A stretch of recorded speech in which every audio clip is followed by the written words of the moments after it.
New York সিটির mayor নির্বাচিত হয়েই ইতিহাস গড়লেন জোহরান মামদানি। মাত্র ৩৪ বছর বয়সেই দেশটির সবচেয়ে বড় শহরের নগরপিতার দায়িত্ব পেলেন তিনি।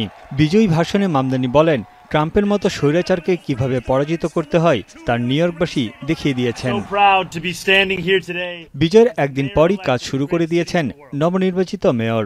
এরই মধ্যে গঠন করেছেন নগর প্রশাসনের ৫ সদস্যের একটি দল।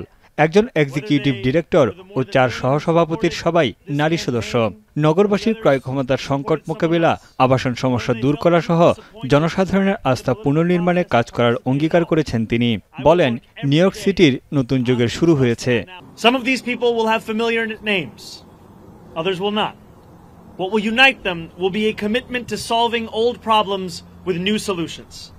We will cast a wide net. মামদানির বিজয়ে নতুন শহরের স্বপ্ন দেখছেন নিউ ইয়র্কবাসী। তারা ট্রাম্পের সঙ্গে লড়াইও প্রস্তুত।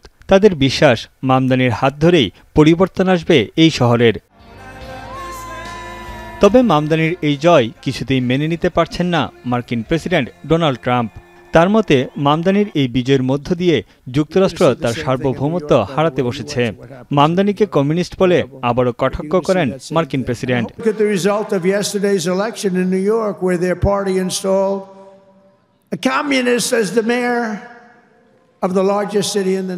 কেবল নিউ ইয়র্ক নয়, ভার্জিনিয়া, নিউ জার্সিতে ভরাডুবি হয়েছে ট্রাম্পের রিপাবলিকান পার্টির।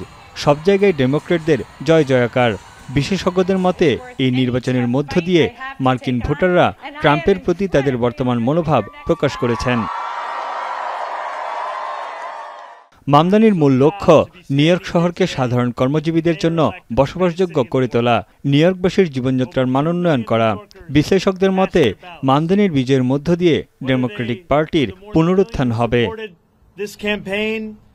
তানভীর জনি, এখন বিশ্ব। ৪ গুণ শক্তিশালী এনজাইম ও অধিক ফেনা সমৃদ্ধ অরিক সিলভার ওয়াশ মাত্র ৭০ টাকায়।